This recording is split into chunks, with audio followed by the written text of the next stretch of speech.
And God gives him an assignment and says, I want you to go, and 100 years ago Amalekites committed sin. But see, the consequences of sin do not get cancelled with time. They only get removed by the blood. Time does not erase sin. You can bury it in the sand. Only the blood cleanses us from sin. And the Amalekites' sin was not removed by the blood. It had to be punished. And God uses Saul to punish Amalekites. But of course Saul rather chose to please people instead of execute vengeance on God's enemy.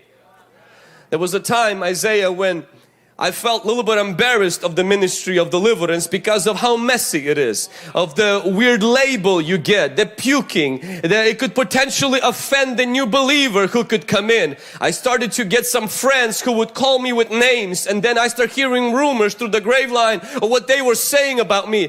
Places I used to be invited to, I wasn't invited anymore. And I remember I went to prayer to God and I said, Lord, is there another way? Could we do it like everybody else in that secret room on Wednesday night?